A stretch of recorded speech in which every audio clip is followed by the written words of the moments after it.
Slepenomics itu sebenarnya beneran ada atau enggak? Ada. Ada ya? Ya, nah jadi again begini, kalau kita lihat selepet itu kan sebenarnya Wah, itu mainan saya sejak kecil tuh. betul. Iya. Nah jadi di kalangan teman-teman kita, di kalangan teman-teman tertentu, memang ini adalah ya budaya gitu kan, di mana 100 orang terkaya. Ya, Gini rasio ya. Ya, itu 100 orang terkaya itu kekayaannya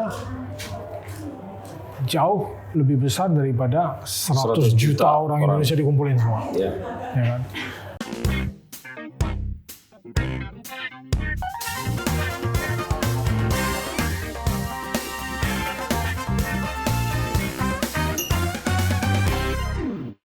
Halo teman-teman, ketemu lagi dengan saya Putu TA, Kepala Suku Mojo, dan siang ini kami mendapat kehormatan bisa ngobrol bareng dengan orang penting ini sebetulnya.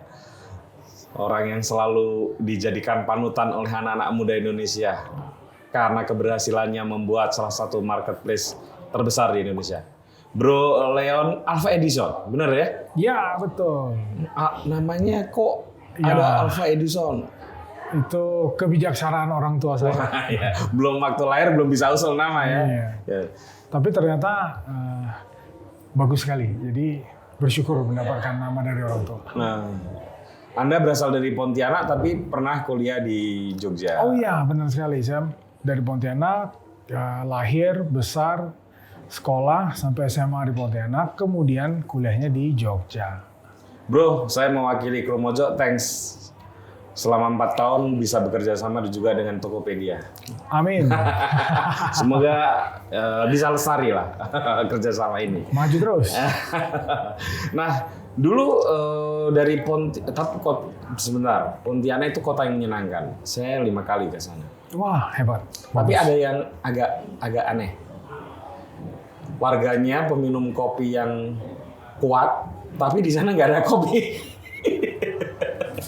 Betul sih. Jadi kopinya didatangin dari Semarang tuh. Iya betul. Jadi banyak supplier kopi ya dari Jawa.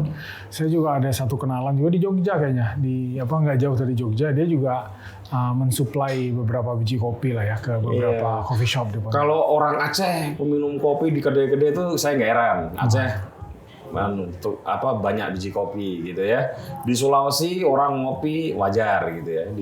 Tapi Pontianak ini semua orang minum kopi di kedai-kedai sampai ratusan, satu kedai itu mungkin 200 orang bisa ngumpul minum kopi gitu, tapi nggak ada kopinya. Nah, ya memang kadang unik ya. Kadang kita sering mendengar kayak kearifan lokal. Nah itu menurut saya salah satu kearifan lokal Pontianak sih. Jadi minum kopi itu bukan hanya sekedar menikmati kopi, tapi itu sudah menjadi budaya interaksi. Jadi interaksi pertemanan antar misalnya kelompok orang yang bekerja, ada juga interaksi pertemanan antar pebisnis gitu. Kadang-kadang deal-deal bisnis juga dilakukan ketika lagi ngopi di coffee shop. Jadi bukan hanya sekedar menikmati kopi gitu, tapi ternyata aktivitas sosialisasi dan aktivitas bisnis terjadi di sana. Wah, itu memang dipakai untuk ngobrol bisnis, termasuk ngobrol isu-isu politik. Ya betul, itu dia. Nanti kita termasuk akan ngobrolin itu, karena Anda sekarang sudah bergabung dengan tim Selepet Amin. Bro Leon, kenapa Anda dulu memilih kuliah di Jogja, satu? Lalu kedua, kenapa mengambil ilmu komputer ya? Ya. Pertama Jogja ya, sebenarnya kalau mau jujur Jogja itu bukan masalah kotanya, tapi sebenarnya Jogja itu kan menawarkan paket komplit ya. Jadi yang paling utama itu memang orangnya gitu, budayanya, terus kebiasaannya, pengalaman yang saya dapat di sini gitu. Kita tahu Jogja. Dari sejak saya kecil, saya sudah mengetahui bahwa kota pelajar itu Jogja. Nah, itu sudah terpatri di otak saya. Kemudian ketika sampai di sini, nah itu dia. Bagaimana Jogja itu menerima saya sebagai pendatang. Menurut saya ramah sekali ya. Tidak ada hambatan berarti, tidak ada pengalaman yang buruk, tidak ada semuanya menerima dengan baik gitu. Saya bisa berinteraksi dengan baik. Nah, pertemanan juga terjalin di sini. Kemudian budaya dan kebiasaan juga banyak sekali pengalaman hidup saya di sini. Ketika saya kuliah, saya KKN juga, KKN lokasi itu di Jogja. Oh, sempat ngalamin Sempat. KKN ya? Saya tidak mengambil opsi KKN non lokasi. Waktu itu ada KKN non lokasi. Non-lokasi, ya. Itu mengambil mata kuliah KKN, tetapi tidak datang ke lokasi. Ya, tidak turun ke lokasi, tapi tetap berkontribusi sesuai dengan jurusan yang kita ambil, tapi tidak turun ke lokasi. Nah, kalau saya mengambil KKN lokasi. Di mana tuh? Waktu itu di Playen. Oh, Gunung Kidul. Gunung Kidul. Waduh. Iya, jadi itu juga sedikit banyak ya mempengaruhi pengalaman saya, kemudian rasa bagaimana saya terharu dengan masyarakat lokal yang menerima kita dengan baik. Betul. Tanpa pamrih sih menurut saya. Ya. Itu dan mereka pekerja keras tuh orang-orang Gunung Kidul. Beda sekali. Jadi dengan segala keterbatasannya, karena kita tahu Gunung Kidul waktu itu seingat saya kan kering ya. Sampai sekarang kering masih. Ya. Ya. Sampai sekarang masih. Terus saya juga ingat dulu sawahnya mereka harus menunggu tanda hujan. Setiap jam 6 pagi itu pompa sawahnya perlu dinyalain. Ya. Sawahnya dialiri segala macam. Jadi itu pun ketika musim-musim tertentu kan. Betul. Kalau musim kering kan udah nggak bisa diapa-apain. Dan itu seingat saya kan hujan dalam 1 tahun itu cuma 1,5 bulan ya, nggak sampai 2 bulan seingat saya. Hujan derasnya. Iya, jadi keringnya itu jauh lebih panjang gitu. Betul. Nah, tapi ya sekali lagi bukan masalah lokasinya, tapi orangnya. Iya. Jadi saya pengalaman tinggal di rumah kepala desanya, kemudian interaksi dengan keluarganya, interaksi dengan pemuda di sekitar, bercerita gitu. Saya sempat salah satu program kita adalah mengajar. Jadi saya sempat waktu itu ada program mengajar. Jadi kita mengajar dari anak SD kelas 1 sampai SMA. Waktu itu kita buka siapapun boleh daftar. Jadi selama 1 bulan lebih, hampir 2 bulan saya KKN. Mulai minggu kedua lah ya, karena minggu pertama kan penyesuaian. Minggu kedua itu saya tiap hari saya mengajar. Oh, hari ini kelas 1 sama kelas 2 SD. Besoknya 3, 4, 5, 6. Bikin 2 sesi. Ya itu pengalaman yang unik sih. Jadi senang lah gitu. Kalau ke Jogja biasanya apa yang dikangenin dari Jogja? Menurut saya yang dikangenin itu suasana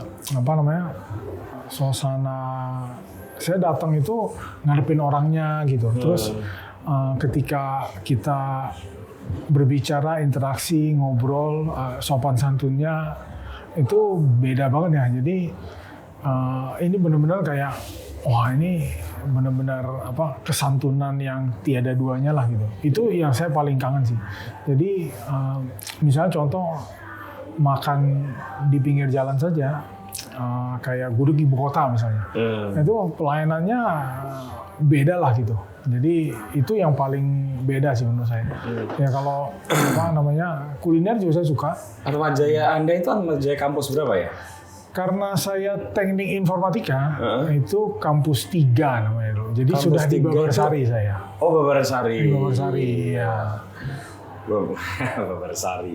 Tapi itu tahun-tahun 2002. Anda tahun berapa masuknya? Saya masuknya tahun 99. Jadi saya lulusnya 2003. Cepat sekali ya. Standar lah, tidak terlalu cepat. Ada teman saya yang lebih cepat dari saya. Saya sesuai dengan guidelines, sesuai dengan ini selayaknya S1 itu sekitar 4 tahun. Anda kan pernah menjadi asisten dosen ya, kenapa tidak? Oh iya. Bener ya? Bener. Nah, itu kan ya tentu tidak sembarang orang bisa jadi asisten dosen. Dan kenapa nggak meneruskan profesi sebagai dosen, lalu kemudian memutuskan justru kerja di Jakarta yang kelak kemudian bertemu dengan rekan Anda untuk membuat Tokopedia? Menurut saya mengajar itu walaupun sangat mulia, menurut saya tidak gampang untuk mengajar. Bukannya harus pengajar itu memang benar tidak harus selalu paling pintar, paling tahu, lebih pintar. Tapi menurut saya tanggung jawab dan beban pengajar itu berat. Saya terus terang saya merasa kalau saya harus memikul beban berat itu belum nyampe level saya waktu itu. Oh gitu. Iya, saya merasa begitu. Jadi saya merasa Padahal untuk diangkat sebagai asisten dosen kan dosen seniornya ini udah tahu nih kapasitas si asdosennya ini kan. ya waktu itu saya menjadi asisten dosen di mata kuliah programming yang saya sukai. Nah, tapi memang waktu kita menjadi mahasiswa, kita kan juga mengalami kan bahwa kita ambil satu jurusan itu bukan berarti hanya mempelajari hal tersebut kan. Ada hal-hal lainnya. Nah, itu di situ saya merasa bahwa saya terpapar fakta dan bukti bahwa sebenarnya cukup luas walaupun kita ambil satu jurusan. Bidang yang harus dicakap itu juga luas. Dan menurut saya bebannya itu sih. Menurut saya beban tanggung jawab berat sekali jadi pengajar. Dan saya merasa harus benar-benar orang yang cukup bijaksana, cukup punya pengalaman eksekusi, cukup punya pengalaman leadership. Nah, ketika semua itu dikombinasikan, mungkin ada saatnya saya sudah lebih percaya diri untuk mengajar ya gitu. Untuk sampai sekarang pun saya masih belum terlalu percaya diri untuk mengajar. Tapi kalau sharing dengan anak-anak muda itu biasa lah ya. Kalau sharing session menurut saya bukan mengajar, tapi kita saling berbagi. Saya juga belajar dari teman-teman yang menjadi teman diskusi dan teman sharing. Oke. Bro, saya mau ini agak pertanyaan ini mungkin bukan jenis pertanyaan yang gampang dijawab, tapi menimbulkan tanda tanya ya bagi saya secara pribadi. Kenapa di tahun-tahun ketika Anda dan William ya bikin Tokopedia, itu kan sebenarnya sudah banyak orang tahu tentang marketplace di luar setidaknya, dan sudah banyak orang yang tahu tentang dunia digital, ya. Tapi kenapa hanya sedikit orang yang kepikiran untuk membuat marketplace saat itu, termasuk Anda dan rekanan Anda? Oke, menurut saya begini, ada perbedaan antara saya itu punya skill, saya bisa menciptakan sesuatu, dengan saya itu belanja masalah dulu. Okay. Ya menurut saya ada beberapa teman-teman itu ini hal yang baik sebenarnya. Mereka terinspirasi dari kisah sukses dari luar. Yeah. Menurut saya semuanya juga begitu. Kita juga belajar ilmu dari luar. Luar itu bisa luar diri kita, luar kampus kita, juga bisa luar negeri kan. Nah, tetapi bagi saya yang paling utama adalah kita harus melihat masalah. Nah, belanja masalah itu sangat penting. Nah, ketika kita sudah belanja masalah, kita bisa memetakan masalah dengan baik. Kita harus punya semangat untuk menciptakan solusinya. Nah, kita ciptakan solusinya, kita menggunakan skillnya kita tidak hanya diri kita sendiri, tapi berkolaborasi juga dengan yang lain untuk sama-sama sebagai stakeholder di dalam sistem yang besar ini kita menciptakan solusinya. Nah, menurut saya itu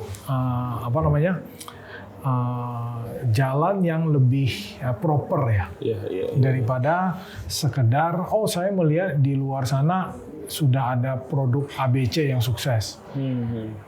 Saya bisa menciptakan produk seperti itu.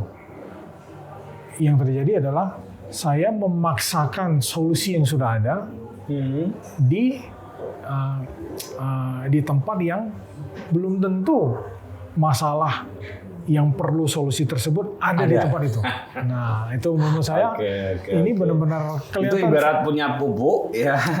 Ada tanaman ya, padahal tanamannya nggak perlu pupuk gitu ya. Nggak cocok. Jadi kesannya klise ya, kesannya tapi menurut saya memang fundamentalnya seperti itu. Jadi kita tuh harus berangkat dari masalah. Jangan solusi A, solusi B, solusi C dari vendor A, dari vendor B, dari engineers A, dari engineers B. Ini kita mau apa dulu nih? Problem statement-nya sudah ada, baru kita panjang solusinya, baru kita memutuskan bagaimana kita mau membangun itu. Engineer seperti apa yang cocok untuk membangun ini? Kan tidak semua engineer sama kan? Gitu. Nah, ini Tokopedia itu berapa tahun? 16 tahun ya? Ya, udah dari 2009 sih. Jadi sekarang sudah berapa itu? Iya, berapa tuh? 14 tahun, mau 15 tahun. Jalan tahun ke-15. Tahun ke-15. Ya. Untuk sebuah perusahaan cukup membanggakan ya. Karena sekarang berapa karyawan? Kita total seingat saya terakhir itu 2.000-an, hampir 3.000.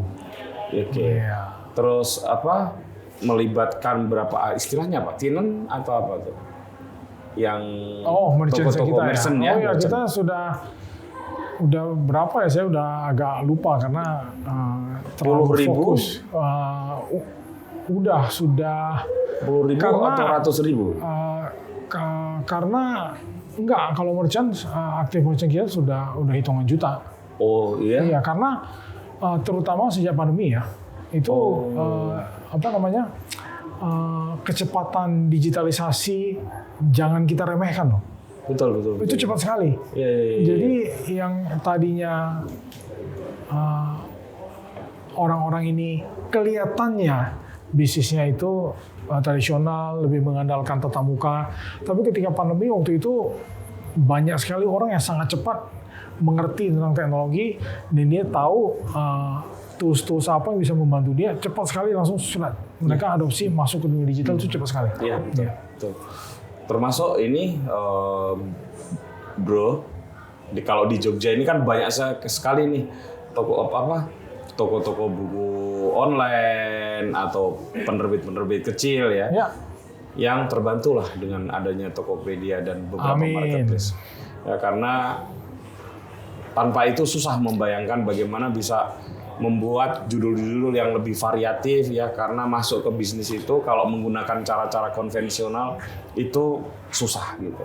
Sekarang ini ya orang nyetak 100, 300 buku sudah mulai dijual, nanti laku baru cetak ulang lagi dan seterusnya gitu. Memang terjadi pola yang berbeda. Yang paling utama dari Tokopedia sendiri kan kita sedikit sejarah ya. Sejarahnya kan sebenarnya kita melihat masalahnya apa dulu nih. Masalahnya adalah di kota kecil itu kesempatannya tidak sama dengan di kota besar. Waktu itu ya. Saya dengan William kan kami berdua memang dari kota kecil. William dari Siantar. Di Siantar ya? Ya, saya dari Pontianak kan. Nah, di kota kecil itu tidak seperti di kota besar. Di kota besar apapun bisa, skill apapun, tentu saja dibarengi dengan kerja keras.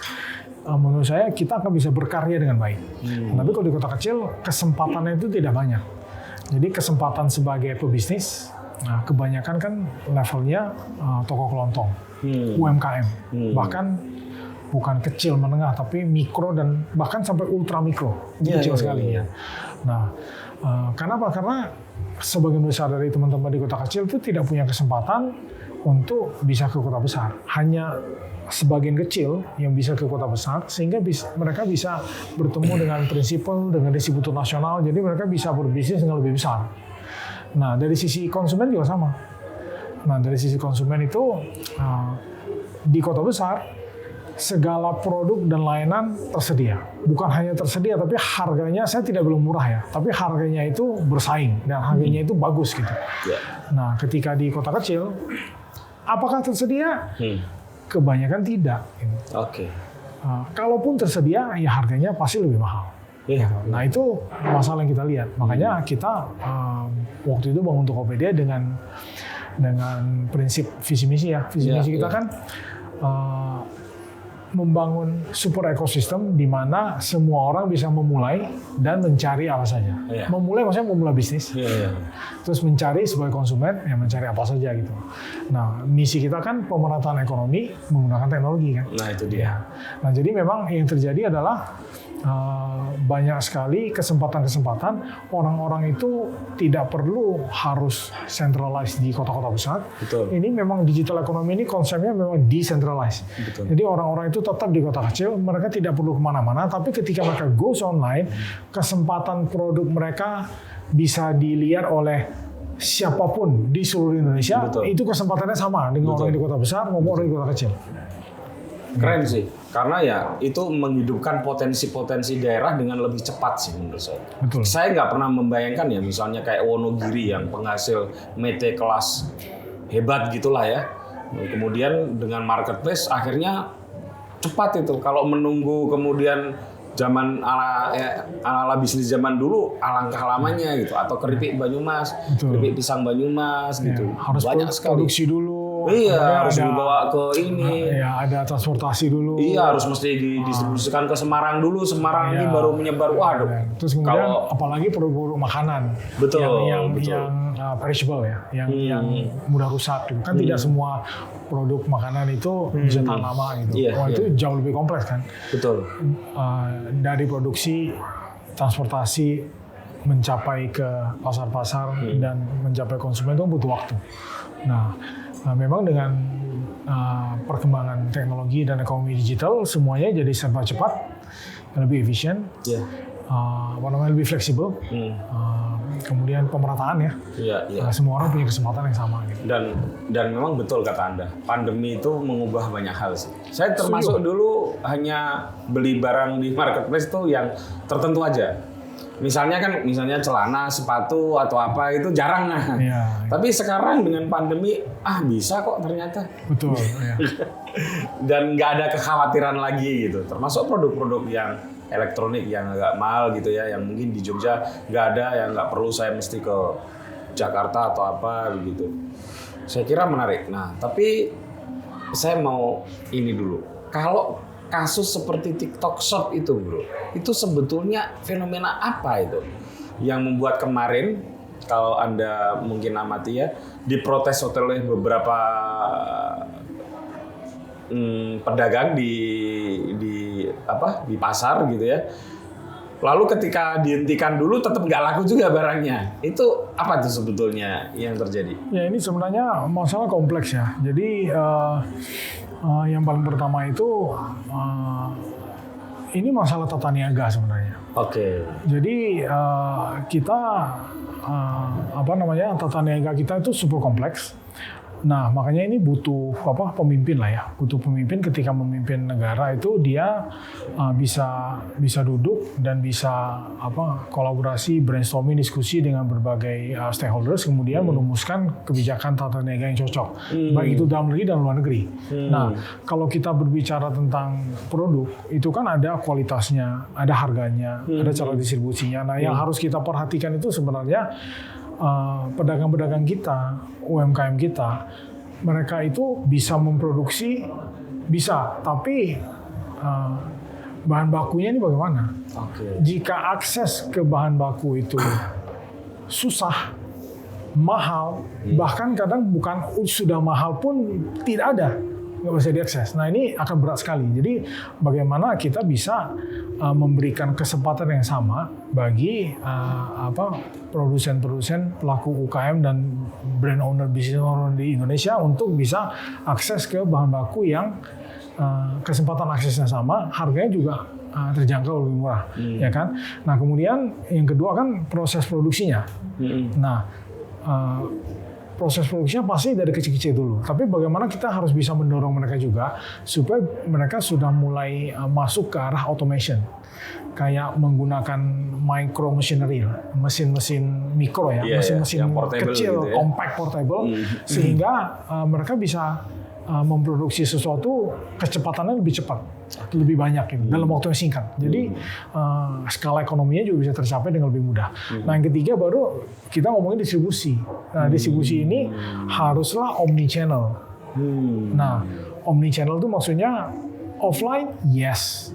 Memberikan experience offline, yes. Tapi jangan dilupakan juga online. Tapi online itu juga terus berkembang dan kita harus mengikuti.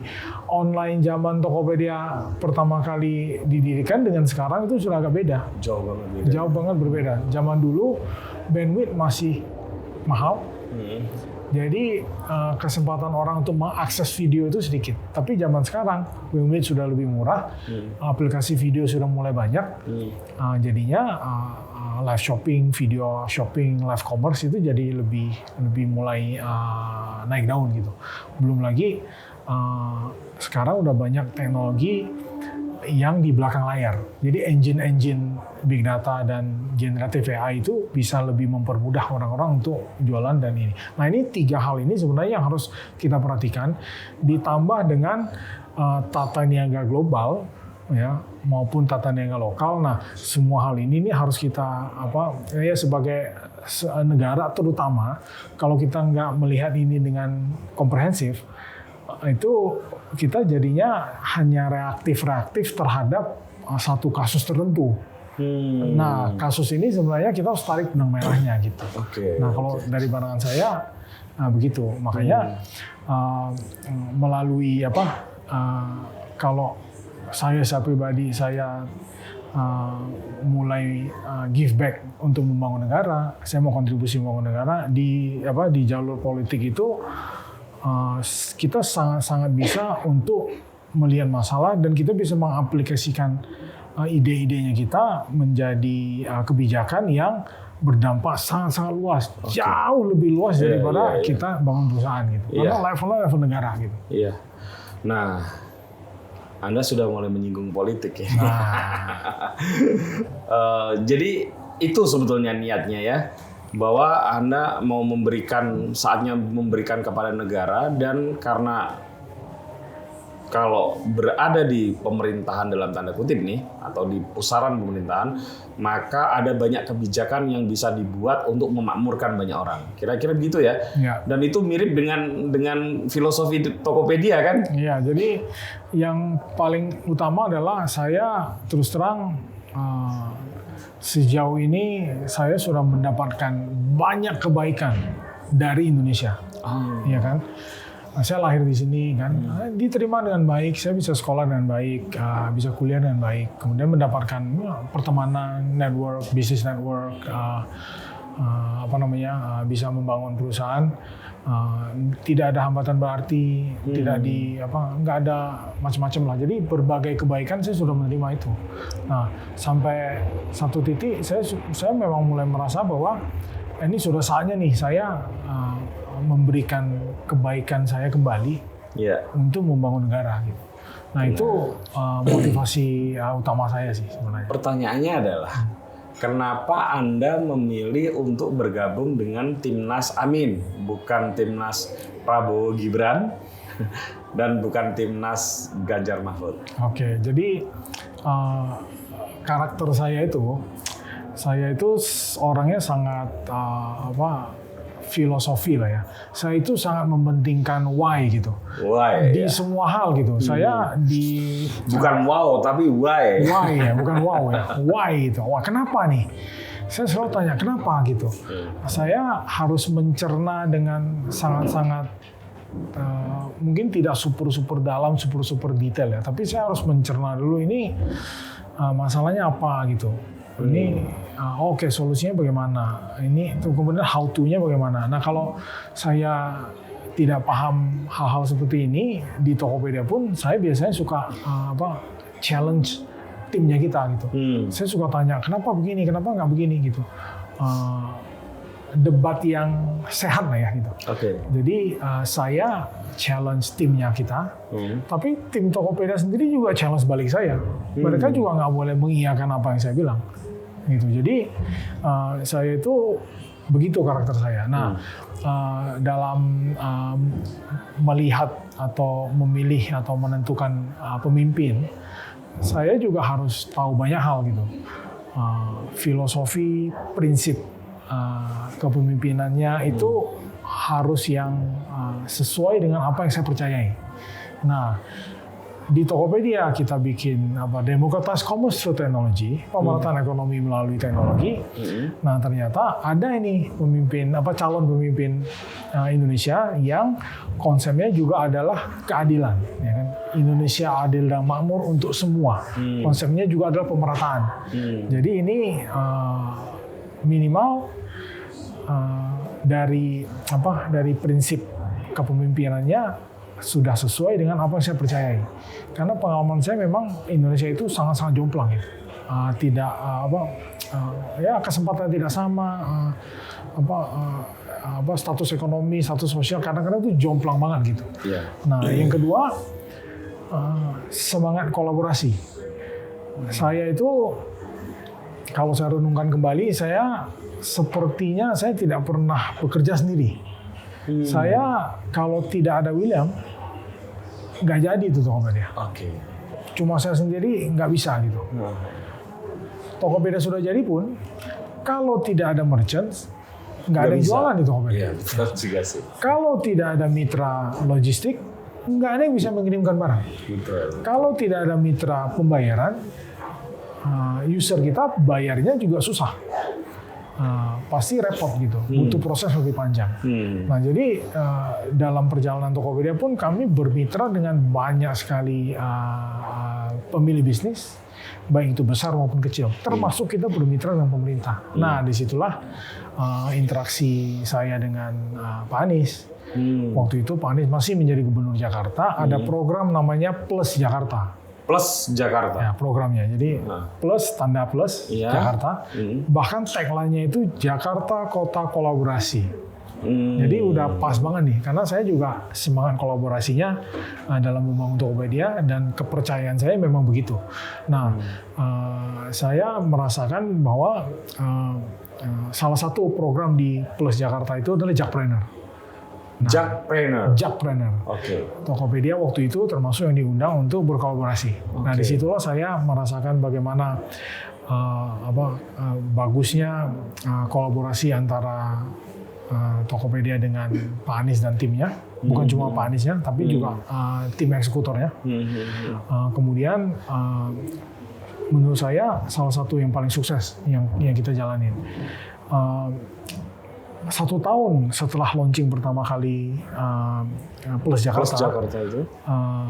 Waktu itu panitia Plus Jakarta mengundang semua kolaborator untuk merayakan 1 tahun. Waktu itu perayaannya di lapangan Banteng. Jadi ada bazar gitu lah ya, pameran, show. Jadi itu UKM Jakpreneur itu yang dipamerkan itu semuanya yang dari Tokopedia tuh. Performance-nya keren-keren gitu. Jadi saya merasa semangat kolaborasi ada, semangat keadilan pemerataan ada, dan terbukti program kerjanya bagus, bisa dieksekusi dengan baik. Gitu. Nah, jadi ini saya jadi yakin, ini pemimpin yang sejalan dengan nilai yang saya percayai. Kemudian saya pernah saya dan tim bekerja sama, dan hasil kerjanya juga ada. Iya. Bahkan dirayakan dan dipamerkan waktu itu. Jadi bukan hanya sesuatu yang jatuh dari langit ya. Secara nilai nyambung gitu ya, secara prinsip nyambung. Dan pernah punya jejak pengalaman bekerja sama. Oke, menarik sekali. Bro, waktu Anda bergabung itu sebenarnya Anda diminta atau Anda mengajukan diri? Saya diminta terus terang. Sempat mikir nggak atau minta waktu nggak? Sempat pasti, tapi terus terang dalam hati kecil saya sudah memang sudah ada keinginan untuk give back itu kan. Saya memang sudah dalam hati saya juga merasa perjalanan selanjutnya untuk saya apa ya gitu. Tokopedia itu sudah sedemikian kompleks. Dan pengalamannya saya adalah setiap masa, setiap waktu, setiap zaman itu perusahaan harus dipimpin oleh pemimpin yang berbeda. Betul. Dan sudah cukup lama saya secara pribadi sudah mulai mendelegasikan, sudah mulai mencari pemimpin-pemimpin baru. Dan pemimpin baru itu sudah mulai ada, sudah mulai hadir, sudah mulai ditunjuk dan menjabat itu jauh sebelum tahun ini sebenarnya. Udah banyak. Ini luar biasa ya Anda dan Bro William ini ya. Amin. Regenerasinya itu Iya. cepat sekali. Anda kan Regenerasi. masih muda juga, tapi melakukan regenerasi dengan cepat ya. Nah, balik ke tadi soal diminta nggak pakai Favivu Asbestos. Nah, ya, jadi saya diminta, saya dalam hati sudah setuju dan saya mau berkontribusi karena toh Pak Anies adalah sosok pemimpin yang sesuai dengan banyak prinsip dan nilainya sesuai dengan yang saya percayai. Oke. Nah, tapi memang saya kan tidak boleh egois. Saya harus berkonsultasi dengan keluarga, terutama dengan istri. Oke. Kemudian saya juga konsultasi dengan partner saya, dengan William. Dengan bukan hanya William, ada beberapa key leadership lah di Tokopedia maupun di GoTo. Saya harus berkonsultasi dengan mereka. Saya harus karena ini benar-benar perubahan yang besar ya, dan saya mau transisinya itu lancar, menghindari konflik kepentingan, tapi tidak berpengaruh. Saya yakin tidak berpengaruh terhadap operasional Tokopedia karena kita sudah regenerasi kepemimpinan sejak lama. Tapi tetap saja menurut saya inilah semangat kolaborasi gitu. Jadi untuk transisi bagi diri saya juga saya perlu kolaborasi dengan berbagai leaders. Nah akhirnya setelah, seingat saya sih 2 hari ya. Setelah 2 hari banyak sekali telepon sana sini, saya bagikan pendapatnya saya, kenapa saya mau gitu. Kenapa menurut saya tidak perlu dikhawatirkan. Kenapa menurut saya kalau kita mau transisi sebaiknya begini, sebaiknya begitu. Saya ungkapkan, kemudian diskusi juga 2 arah dengan semua pemimpin dan partner saya di Tokopedia dan di GoTo.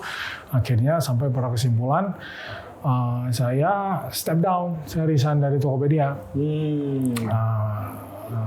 Dan syukurnya transisinya lumayan lancar. Dan saya juga bisa fokus 100% konsentrasi di perjalanan baru saya lah ya, di Timnas Amin. Pengorbanan Anda besar sekali ya untuk menjadi bagian dari Timnas Amin ini. Ya menurut saya tidak besar-besar banget sih. Ya karena kalau kita melakukan sesuatu yang memang dari dalam hati itu kita memang sudah sesuai, setuju, memang berniat melakukan itu. Menurut saya itu bukan pengorbanan ya. Menurut saya lebih ke arah pengabdian aja sih kepada negara. Kalau boleh tahu ya secara timeline ya, Anda itu bergabung dengan atau memilih bergabung bersama Mas Anies begitu. Itu setelah Gus Muhaimin Iskandar jadi cawapres atau sebelumnya? Karena kan itu agak panjang tuh tentangnya tuh. Terus terang saya memang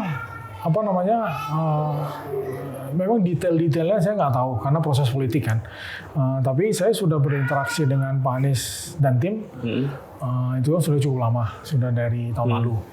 Diskusi tentang isu, saya sharing pandangan saya, kemudian saya mendapatkan beberapa pertanyaan, saya sharing pandangan saya, itu udah cukup lama. Tapi memang setelah proses politik menemukan kata sepakat, siapa cawapresnya dan segala macam, memang saat itu juga partai-partai pendukung, Pak Anies juga, Pak Muhaimin juga, dan tim-tim pendukungnya pasti bisa bergerak lebih cepat, lebih terarah, dan lebih leluasa. Nah memang ketika sudah diumumkan, maka mulai itu terbentuk. Oke, jadi Anda gabung setelah diumumkan atau sebelumnya sudah ada? Setelah ya? Setelah diumumkan Gus Muhaimin Iskandar sebagai cawapres. Ya. Nah, banyak orang berkata, soalnya bukan hanya Gus Muhaimin aja, tapi di beberapa cawapres yang lain.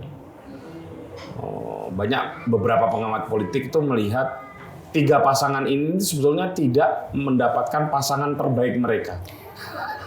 Begitu ya. Tapi ini kan pengamat politik yang bilang ya. Mas Anies Baswedan sebetulnya tidak terlalu cocok dengan Gus Muhaimin Iskandar. Pak Prabowo tidak terlalu cocok dengan Mas Gibran, dan demikian juga Mas Ganjar tidak terlalu cocok dengan Pak Mahfud MD. Banyaklah argumennya. Misalnya kalau Mas Ganjar sama Pak Mahfud MD itu misalnya sama-sama basic ilmunya sama kayak gitu. Kalau misalnya Mas Anies dengan Gus Muhaimin itu misalnya kalau dari sisi pengamat politik ini nggak akan bisa tembus dari 30% karena gabungan antara pemilih Islam ini secara historis dari tahun 55 ke sini tuh nggak pernah tembus angka segitu gitu. Semua serba masuk akal. Tapi saya mau tanya, sebetulnya cocok nggak itu pasangan kedua orang ini? Nah, jujur menurut saya itu bukan politisi. Oke, nah justru menariknya di situ. Saya terus terang mungkin pengetahuan, analisa, kesimpulannya saya kalau dari sudut pandang politik jangan dijadikan dasar lah. Jangan didengerin. Karena saya bukan politisi. Nah, tapi yang saya lihat Caimin ya atau Gus Imin, Pak Muhaimin, makin lama saya makin mengagumi juga dan saya makin respect sih sama Caimin.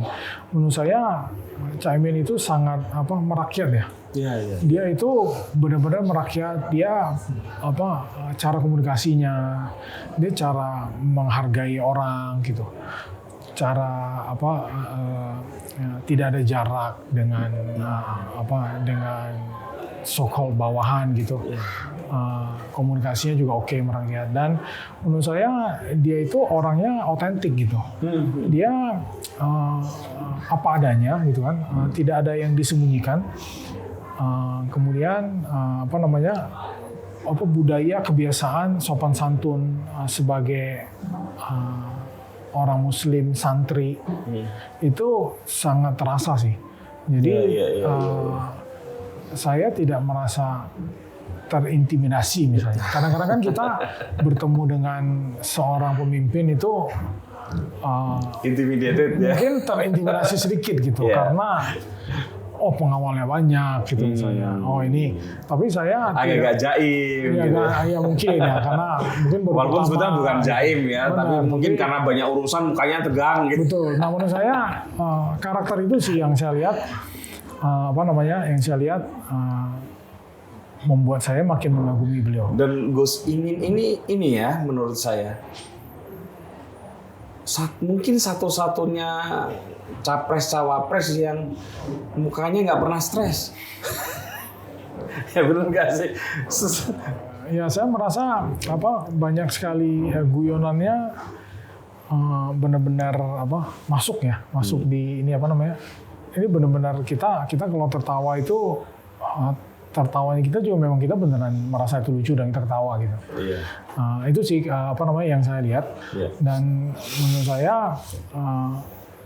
menurut saya cocok. Cocok dengan Mas Anies. Iya. Dari sisi keakrabannya, dari sisi mendiskusikan isunya, gitu. Dari sisi hubungan sosial person to person-nya itu menurut saya kompak dan cocok. Yeah. Ya memang saya tidak menganalisa secara politik ya. Kalau secara politik saya kurang paham lah. Iya. Di tim itu Anda kebagian apa sebetulnya, Bro Leon? Nah sebenarnya yang namanya kampanye presiden, tugas utamanya kampanye. Tugas utamanya mendapatkan suara, mengajak orang untuk memberikan informasi yang lebih lengkap dan lebih jelas tentang karakter pemimpinnya, tentang visi misinya, tentang turunan visi misinya, tentang prinsip-prinsip dalam mengatasi masalah-masalah. Karena kadang-kadang how to itu tuh satu hal, tapi bagi saya prinsipnya dulu kan. Ini Ya. apa dulu nih? Iya. Nah, kalau kita mempercayai prinsip yang berbeda, itu turunan how to achieve-nya itu pasti beda gitu. Susah. Nah, itu kita harus komunikasikan itu dengan baik. Kemudian tentu saja kita pasti harus berkontribusi sesuai dengan kekuatan kita kan. Misalnya di timnasnya kita itu terdiri dari berbagai orang, co-kapten dan kaptennya kita sendiri terdiri dari berbagai orang yang latar belakang yang berbeda, pengalaman profesional mereka berbeda, kekuatan pengetahuannya, kekuatan jaringan networknya itu juga berbeda. Nah, kontribusi ini yang sangat-sangat dibutuhkan. Kemudian yang terakhir itu sebenarnya kalau kita lihat Pak Anies terutama ya, dan sekarang dengan Pak Muhaimin sudah banyak sekali relawan gitu yang mendukung, yang sudah bekerja, yang sudah berkontribusi sejak jauh-jauh hari gitu. Jadi dengan terbentuknya timnas ini bukan berarti kita ambil alih, bukan berarti kita jadi centralized ke kita, enggak. Justru kita itu tugasnya kita sebagai support system. Kita jadi orang-orang yang amplifikasi kekuatan dan kemampuan relawannya kita supaya lebih terstruktur dan lebih terarah. Gitu. Jadi kita empowerment lah ya. Betul, kita memberikan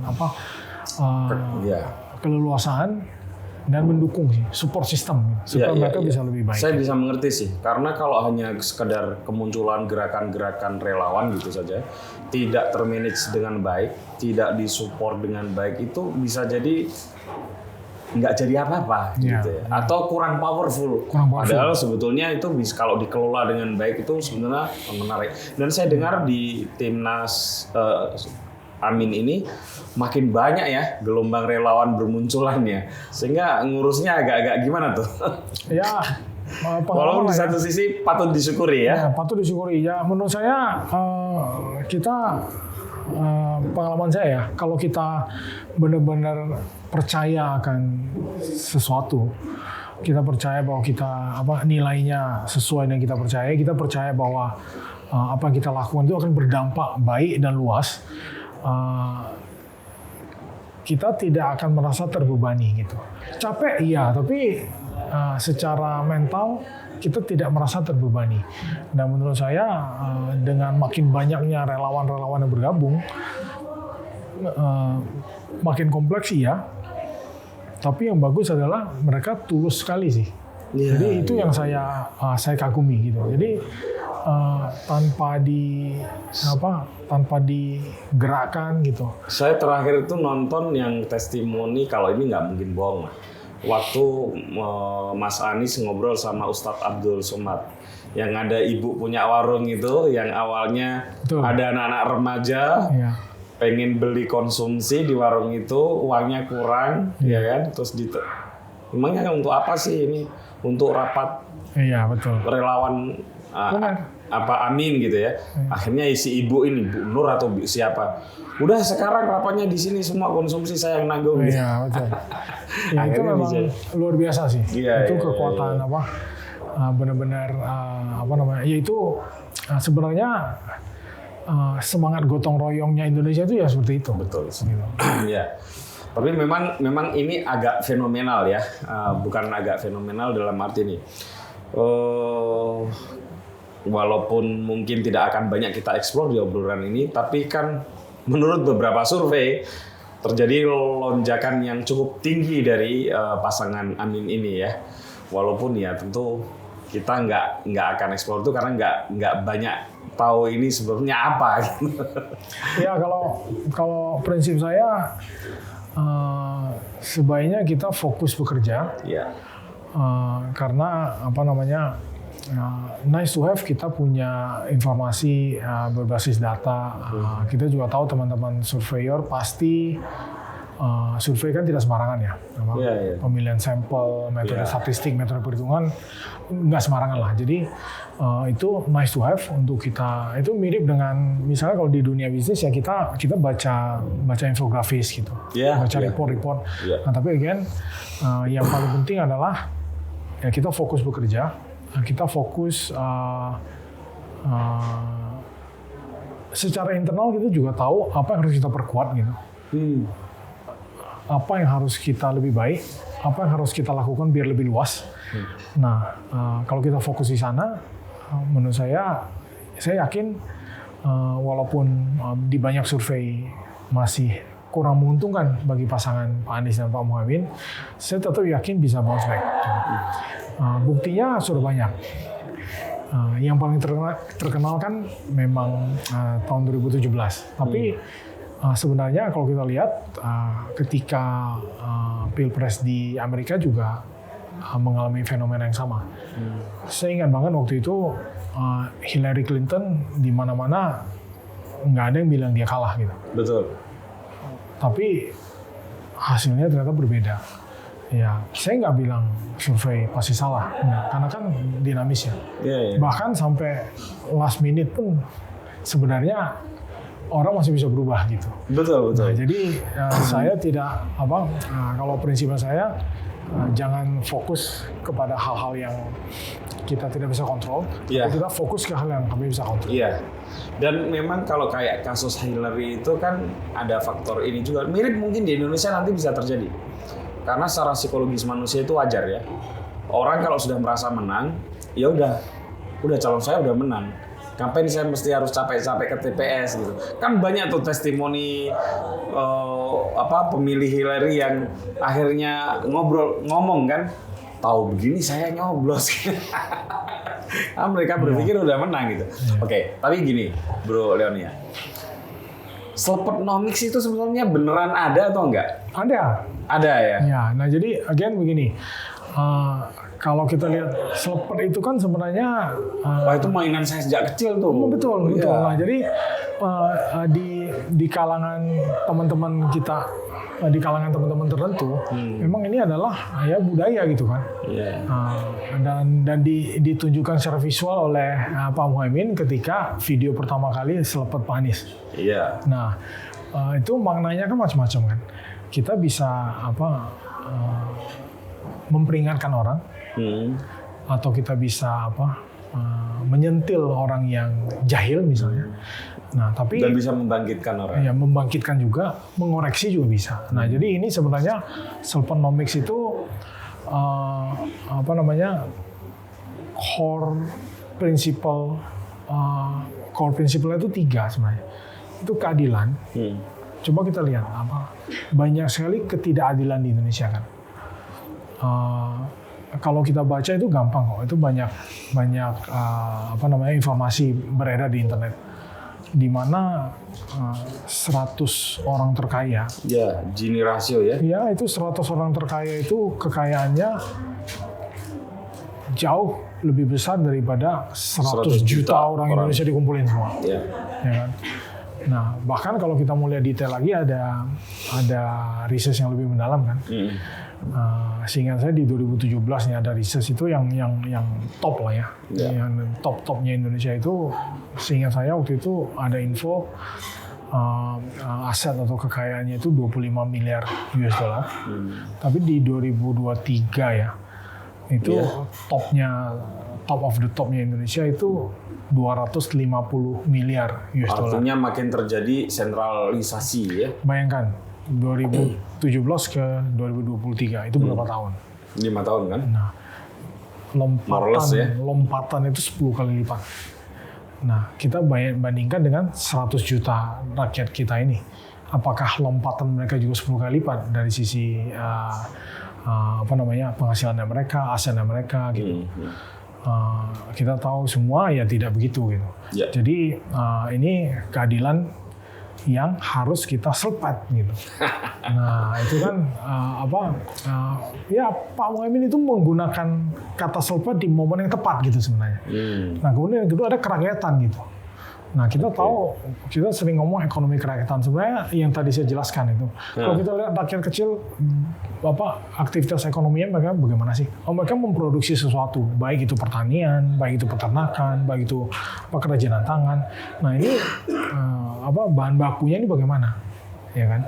Nah, kemudian proses produksi mereka bagaimana? Apakah sudah menggunakan teknologi, sudah menggunakan mesin-mesin? Apakah sudah menggunakan alat bantu yang lebih modern sehingga mereka bisa ambil keputusan yang lebih baik gitu. Okay. Nah, kemudian yang ketiga ya omni channel distribution itu. Apakah masih pengepul dan segala macam, atau kita bisa mendorong mereka lebih omni channel itu adalah cara lama tetap, tapi ini ada cara-cara baru dan mereka masuk juga gitu. Nah, ini sebenarnya ekonomi kerakyatan yang kalau ada hal-hal yang masih memberatkan kalangan tertentu, ya harus diselpat lagi supaya orang menjadi, ini ya, ternyata ada hal begini ya, ayo kita perbaiki bersama-sama. Nah, yang ketiga pemerataan ini tadi, sudah merata atau belum? Banyak keluhan pertama, terus terang nih, again saya bukan politisi kan, jadi pertama kali saya turun lapangan bersama Pak Anies waktu itu adalah hari kampanye kedua di Bandung. Kita turun ke Pangalengan, kita bertemu dengan petani. Nah, banyak itu petani kopi juga tuh di sini. harus diselepat itu, orang-orang yang bertanggung jawab terhadap keberlangsungan aktivitasnya mulai dari menanam sampai menjual. Itu harus banyak yang diperbaiki. Ini pemodalan juga iya. Bahkan saya dapat informasi ini curhat langsung dari petaninya. Sepengetahuan mereka, seperti ada keengganan dari institusi keuangan untuk memberikan kredit di sektor pertanian. Itu yang mereka rasakan gitu. Nah, perlu nggak kita selepet? Kita harus selepet ini gitu. Nah, jadi 3. Keadilan, kerakyatan, sama pemerataan. Oke, nah gini Bro Leon ya. Tapi kalau sekarang ini, kalau kita sebut Amin gitu, top of mind orang itu kira-kira anti IKN. Nah, Anda bisa jelaskan kenapa? Kok makin ke sini arah penyerangan atau ketidaksetujuan kepada IKN makin besar? Ya, sebenarnya ini lebih dari sekedar sebutannya penyerangan atau tidak setuju. Ini lebih ke arah sekali lagi ini prinsip gitu. Kita kayak hitung-hitungan matematika simple lah ya. Misalnya, misalnya saya dulu kita sekolah misalnya, saya ambil raport gitu. Oh, nilai saya itu 6 kan rata-rata 6, ya kan? 6. Tapi saya pintar matematika, matematika saya 9. Itu langsung rata-rata langsung naik sedikit kan. Nah, jadi ada satu saja yang nyundul ke atas. Itu rata-rata perhitungannya itu bisa berubah. Nah, ini sebenarnya yang sudah diungkapkan oleh misalnya contoh salah satu co-kapten di Timnas Amin kan Pak Tom Lembong, ini juga pernah jelasin kan. Ini pertumbuhan ekonomi orang-orang yang top ini itu anggap aja 100%. Tapi kalau di bawah ini tumbuhnya bahkan minus, ya di rata-rata ini ujung-ujungnya mungkin masih 5%, masih 6% gitu. Nah, itu concern-nya lebih ke arah kita melihat ini ada nggak sih konsep keadilan di situ? Ada nggak konsep pemerataan? Nah, ketika kita bedah lagi, kalau kita mau melakukan pemerataan, masih banyak sekali kota-kota di Indonesia yang kalau kita kembangkan dengan baik, itu bisa menjadi pusat ekonomi yang jauh lebih baik. Analoginya seperti Jakarta kecil gitu. Kita bangun Jakarta kecil di berbagai tempat di Indonesia. Nah, supaya lebih jelas, saya jelasin lebih detail sedikit. Bukan maksudnya bikin lagi another Jakarta yang semetropolitan itu, sepadat itu, semacam itu. Ya, soalnya semalam dikatakan kan? Gus Muhaimin begitu. Bukan. Dia mengatakan mungkin karena waktu atau segala macam kan. Nah, jadi yang kita mau tuju adalah ini kota-kota yang punya kualitas kesehatan, pelayanan kesehatan seperti Jakarta. Kualitas pendidikannya seperti Jakarta. Kualitas hiburannya seperti Jakarta. dinamis ekonominya juga sedinamis, secepat, sefleksibel, seagile Jakarta gitu. Nah ini sebenarnya yang harus kita tuju gitu. Bayangkan tidak ada lagi orang-orang yang butuh layanan kesehatan, wah dokter paling hebat ya di Jakarta. Untuk penyakit tertentu misalnya, rumah sakit paru, dokter paru, itu kan masih belum banyak gitu. Bayangkan kalau kualitasnya mereka tidak perlu sampai harus datang ke Jakarta atau ke kota-kota besar tertentu yang layanan kesehatannya memang mumpuni di sana gitu. Pendidikan juga sama gitu. Mengapa orang-orang yang mau mendapatkan pendidikan yang baik harus ke kota-kota tertentu gitu? Kasihan sekali orang-orang yang tidak punya kesempatan seperti itu gitu. Nah sebenarnya rohnya itu lebih ke arah adakah keadilan, adakah pemerataan. Dan kalau kita mau hitung sedikit lagi lebih kecil, ambil contoh-contoh itu 1% dana yang diproyeksikan untuk bangun IKN kan dananya kan 460 triliun ya. Iya, betul. Teman-teman sempat berhitung 1% saja sebenarnya itu bisa membangun jalan-jalan di seluruh Kalimantan tuh. 1% gitu. Oke.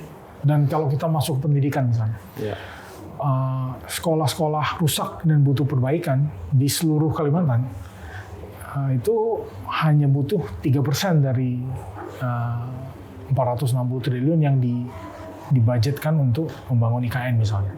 Jadi ini lebih ke arah skala prioritas gitu. Kita mau menentukan prioritas bagaimana gitu. Kalau kepercayaannya saya, tentu saja kepercayaannya Pak Anies dan Pak Muhaimin, kita percaya akan pemerataan, demokratis. Gitu. Nah untuk pemerataan adalah sebaiknya budget-budget ini kita bisa gunakan untuk membangun jauh lebih banyak kota-kota lain di seluruh Indonesia gitu. Bro, sudah 1 jam, tapi saya masih ada satu pertanyaan penting. Pembangunan ekonomi, kemakmuran, pergerakan perekonomian nasional itu selalu dihadap-hadapkan vis-a-vis dengan perusakan lingkungan, dengan destruktif terhadap alam, ya. Nah, gimana nih?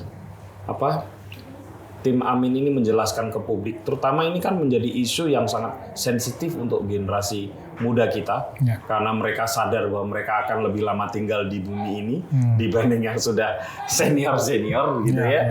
Dan di satu sisi kita tahu lewat berbagai media pemanasan global itu sudah jadi ancaman yang nyata begitu. Nah, bagaimana tim Amin menjelaskan bahwa kedua hal ini sebenarnya tidak bertentangan atau apa solusinya nih? Supaya di satu sisi perekonomian kita bisa tumbuh maju tapi tanpa ada perusakan ekologi. Ini penting sekali sih. Walaupun saya bukan expertnya, tapi kita bisa merasakan kan kejadian sehari-hari. Ya.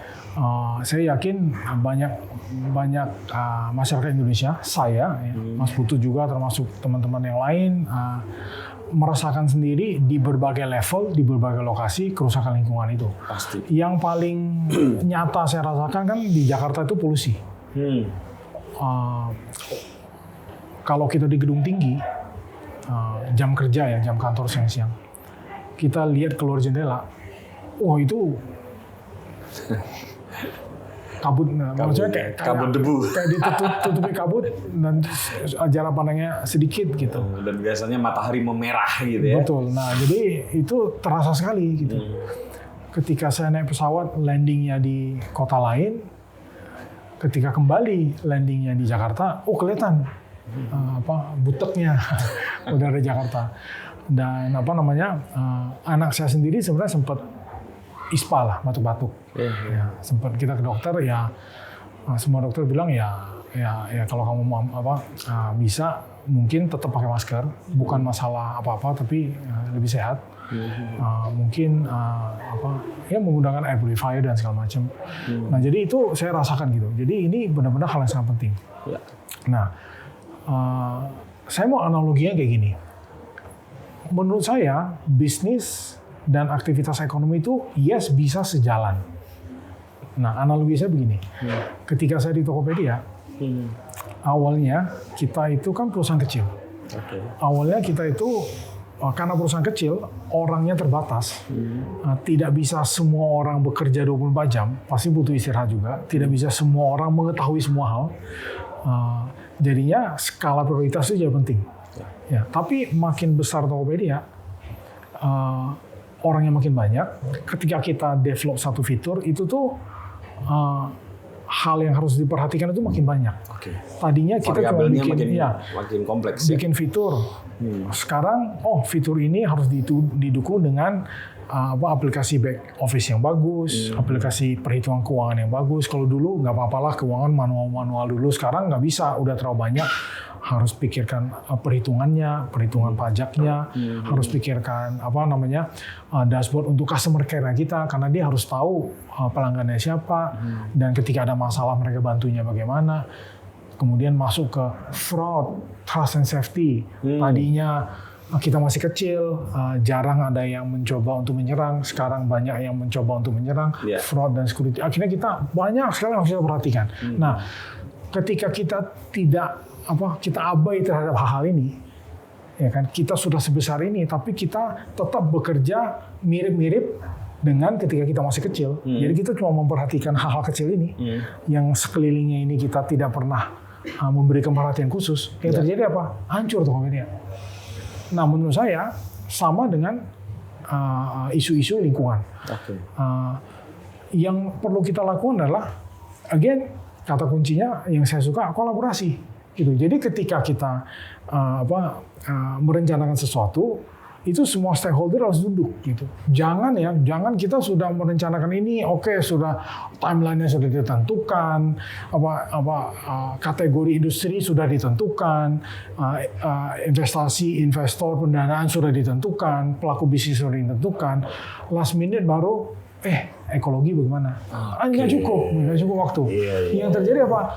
Isu ekologi jadi tambal sulam. Iya, betul. Ya kan? Atau last minute-nya atau untuk pantas-pantasan aja. Betul, atau untuk pantas-pantasan aja. Tapi bayangkan ketika kita mendesain ini, orang-orang, teman-teman yang ahli di bidang lingkungan, di bidang ekologi langsung terlibat di awal.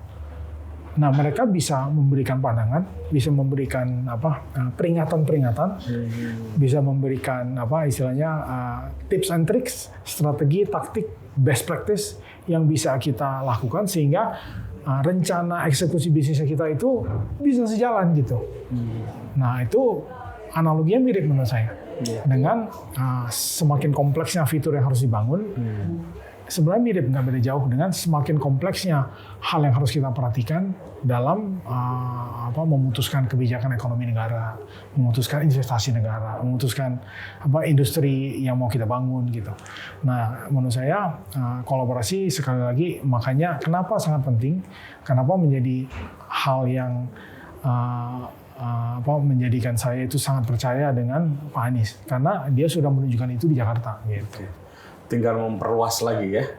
Iya, betul. Makasih banyak Bro Leon. Yes. Waduh, penjelasannya cukup gamblang ya. Jadi buat teman-teman, aminnya kenceng. Ya, jadi buat teman-teman, silakan saja kalau tertarik ya, coblos sesuai dengan kacamata Anda dan pemikiran Anda. Yang jelas mesti mikir. Semua harus menjadi pemilih yang cerdas istilahnya sekarang. Yang jelas sebanyak mungkin kesempatan bagi semua paslon untuk menyampaikan gagasan, narasi, prinsip-prinsip, filosofinya mereka. Betul. Dan semakin sering teman-teman pemilih untuk mencari tahu, mendengarkan, menganalisa dengan akal sehat yang baik. Setuju. Pilihlah. Iya. Ya kan? Jadi masing-masing aktif. Yang satu aktif mempromosikan dirinya, visi misinya, membuka seluas-luasnya dan sedalam-dalamnya informasi tentang apa yang akan mereka lakukan ketika berkuasa. Ya. Sementara pemilih juga harus aktif mencari informasi itu. Karena kalau enggak ya jadinya tinggal ikut-ikutan. Dan itu tidak baik buat negeri ini kalau semua masih serba ikut-ikutan. Ya. kita selepet orangnya kayak begitu. Baik, oke. Bro, makasih bro. Ya. Oke teman-teman, sampai ketemu lagi dengan tamu kami selanjutnya.